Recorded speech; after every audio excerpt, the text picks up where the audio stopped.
قاتلوهم يعذبهم الله بأيديكم ويخزهم وينصركم.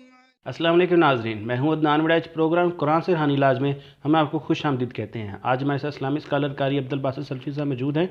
آج ہم ان سے پوچھیں گے کہ نیک لوگ اور نمازی لوگوں پر جادو کیوں ہوتا ہے، اس کی کیا وجہ ہے۔ السلام علیکم قاری صاحب۔ وعلیکم السلام ورحمۃ اللہ۔ جی قاری صاحب۔ الحمدللہ وقفا والصلاة والسلام علی رسول اللہ، اما بعد۔ عدنان بھائی، یہ بہت اہم سوال ہے۔ بعض لوگ سوال کرتے ہیں کہ ہم نمازیں بھی پڑھتے ہیں، ہم اذکار اور ہم قرآن پاک کی تلاوت بھی کرتے ہیں، جی، تو ہم پر جادو یا جنات کا مسئلہ کیوں بنتا ہے؟ اصل میں مسئلہ یہ ہے، اگر اس بات کی شروعات سے اس کو سمجھا جائے، جب شیطان نے انسان کے خلاف اعلان جنگ کیا تھا تو اس نے اللہ سے طاقت مانگی تھی۔ اس نے کہا تھا، مین شیطان کا مقصد تھا کہ اللہ میں تیرے بندوں کو راستے سے بھٹکاؤں گا، میں تیرے بندوں کو پریشان کروں گا۔ اصل اس کی لڑائی تو نیک بندوں سے ہے، اصل اس کا مقصد تو نیک لوگوں کو راہ راست سے ہٹانا ہے۔ بالکل۔ چور تو وہیں آتا ہے جہاں مال ہو، جہاں پر مال نہیں ہوگا چور کا وہاں کیا کام ہے؟ شیطان کا مقصد ان لوگوں پر پورا ہوتا ہے جو نیک ہیں، ان کو بھٹکانا ہوتا ہے، ان کو اس کا مقصد ہوتا ہے کہ میں ان کو راہ راست سے بھٹکاؤں، ان پر زیادہ حملہ کرنے کی کوشش کرتا ہے، اور زیادہ قوت اور طاقت کے ساتھ اور زیادہ اپنے ساتھیوں کے ساتھ ان پر حملہ کرتا ہے۔ اب یہ بات یاد رکھیں، ہم قرآن و حدیث کی باتوں کو سمجھیں کہ کون سی پڑھائی، کون سا ذکر حفاظت کے لیے ہے۔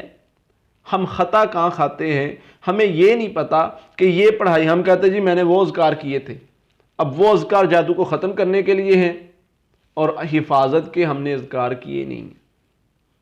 چھوٹی چھوٹی چیزیں ہیں جن کو سمجھنا ضروری۔ سب سے پہلی چیز تو مومن جو ہے، مومن پر یہ آزمائش بھی ہو سکتی ہے۔ اچھا، اللہ سے رجوع کرے، اللہ سے رجوع کرے، اللہ سے معافی مانگے، اللہ سے رابطہ قائم کرے کہ اللہ میری اس آزمائش کو ختم کر دے۔ دوسری وجہ دیکھیں، یہ اکثر حسد کی بنا پہ ہوتا ہے۔ حسد کی وجہ سے حضرت موسیٰ علیہ السلام پر ہو گیا، فرعون نے مقابلے میں جادوگر لایا، اب حضرت موسیٰ علیہ السلام جیسی ہستی، ان پر جادو ہو گیا۔ قرآن کیا فرماتا ہے؟ جب جادو ہوتا ہوا دیکھا، اپنی آنکھوں سے رسیوں کو سانپ کی طرح چلتے ہوئے دیکھا، فَأَوْجَسَ فِي نَفْسِهِ خِيفَةً مُوسَىٰ قُلْنَا لَا تَخَفْ إِنَّكَ أَنْتَ الْأَعْلَىٰ وَأَلْقِ مَا فِي يَمِينِكَ تَلْقَفْ مَا صَنَعُوا إِنَّمَا صَنَعُوا كَيْدُ السَّاحِرِ وَلَا يُفْلِحُ السَّاحِرُ حَيْثُ أَتَىٰ۔ کیا کیا؟ دیکھا جب تو اللہ فرماتے یہ دل میں پریشان ہو گئے، خوف آ گیا دل میں۔ اللہ نے کیا فرمایا؟ لا تخف۔ مومنوں سے بھی اللہ کا یہ وعدہ ہے، لا تخف۔ اگر ایسی آزمائش آتی ہے، یہ آزمائش آ جائے تو لا تخف، ڈرنا نہیں ہے۔ اچھا، انک انت الاعلی۔ کامیاب نیک لوگوں نہیں ہونا ہے، کامیاب حق والوں نہیں ہونا ہے، کامیاب نمازی لوگوں نہیں ہونا ہے۔ یہ آپ کی آزمائش بھی ہو سکتی ہے۔ کفر کے مقابلے میں آپ کتنے سخت ہیں، اگر اس طرح آپ کا سامنا ہو جائے آپ کیا کریں گے؟ آقا علیہ الصلوۃ والسلام پر جادو ہو گیا۔ بالکل۔ اب جادو ہوا آقا علیہ الصلوۃ والسلام پر، تو اللہ تعالی نے صورتیں نازل کر دی۔ جادو ہو گیا، اس کے بعد صورتیں نازل کر دی، سورہ فلق اور ناس، ان کا علاج، اور آقا علیہ الصلوۃ والسلام نے ہمیں حفاظتی پڑھائی بتا دی۔ پتہ یہ چلا کہ یہ ضروری نہیں ہے کہ اگر میں نمازی ہوں تو مجھ پر جادو نہیں چل سکتا۔ جادو ہو سکتا ہے، شیطان نے اللہ سے مانگ کر طاقت لی ہے، اور یہ اللہ کی طرف سے بسا اوقات آزمائش بھی ہو سکتی ہے۔ اس کا علاج وہ کریں جو آقا علیہ الصلوۃ والسلام نے بتایا ہے۔ اب سوال یہ پیدا ہوتا ہے، ہم کیا کریں کہ ہم پر جادو نہ ہو؟ کچھ اذکار ہیں حدیث میں، کچھ دعائیں ہیں، جیسے کہ لا الہ الا اللہ وحدہ لا شریک لہ لہ الملک ولہ الحمد وہو علی کل شیء قدیر، یہ کلمہ ہے۔ بسم اللہ الذی لا یضر مع اسمہ شیء فی الارض ولا فی السماء وہو السمیع العلیم، یہ دعا ہے، اور مختلف دعائیں ہیں۔ یہ پڑھنے سے انسان محفوظ ہو جاتا ہے۔ اب جب انسان اپنے آپ کو محفوظ کر لیتا ہے تو نہ اس پر جادو اثر کرتا ہے نہ جنات اثر کرتے ہیں۔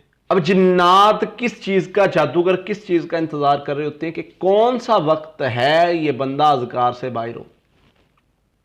اب ایک واقعہ ملتا ہے جی کہ جن کہتا کہ میں اس بندے کے اندر داخل ہونے کے لیے 2 مہینے میں اس کے ساتھ لگا رہا، اچھا یہ کوئی غلطی نہیں کر رہا تھا، یہ اذکار ہی نہیں چھوڑ رہا تھا، تو میں اس پر کیسے حملہ آور ہو جاتا۔ بالکل۔ پھر میں دیکھا اس کو، ایک دن اس کو ناپاک دیکھا یا اس کو سست دیکھا اور پھر اس کو میں نے ڈرایا۔ اچھا ویسے بھی وہ حملہ نہیں کر سکتا تھا، ایک انسان کے اندر ایمانی قوت بھی ہوتی ہے جو شیطانوں کے خلاف لڑتی ہے، ویسے بھی وہ اندر نہیں آ سکتا تھا، ویسے بھی وہ حملہ نہیں کر سکتا تھا، لیکن کیسے اس نے حملہ کیا؟ پہلے اس نے اس بندے کو ڈرا دیا۔ اگر وہ بندہ نہ ڈرتا تو یہ پھر بھی اس کا حملہ ناکام تھا۔ تو مومنوں کو کیا حکم ہے، مسلمانوں کو کیا حکم ہے کہ ڈرنا نہیں ہے، اپنے آپ کو مضبوط رکھنا ہے، حفاظتی پڑھائی کرتے رہنا ہے اور مضبوط اور ڈٹے رہنا ہے، آپ پر جادو نہیں ہوگا۔ حفاظتی پڑھائی ضروری ہے، ضروری نہیں کہ میں کہوں جی میں نماز پڑھتا ہوں اور قرآن پاک کی تلاوت کرتا ہوں اب مجھ پہ جادو نہیں ہوگا۔ بھئی آقا علیہ الصلوۃ والسلام صبح و شام جو اذکار کرتے تھے وہ کیوں کرتے تھے؟ کوئی مقصد تھا؟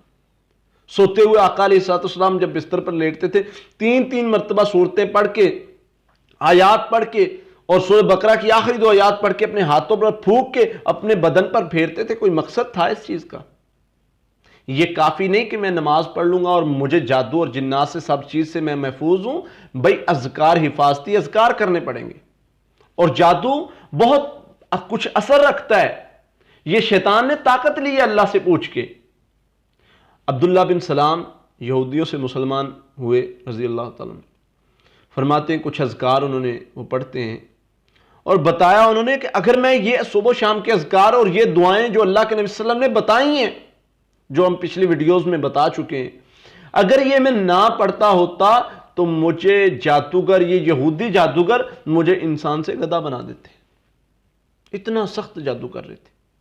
پتہ یہ چلا کہ جادو جو ہے وہ با اثر ہے، وہ ہو سکتا ہے، ہر انسان خاص و عام پر ہو سکتا ہے۔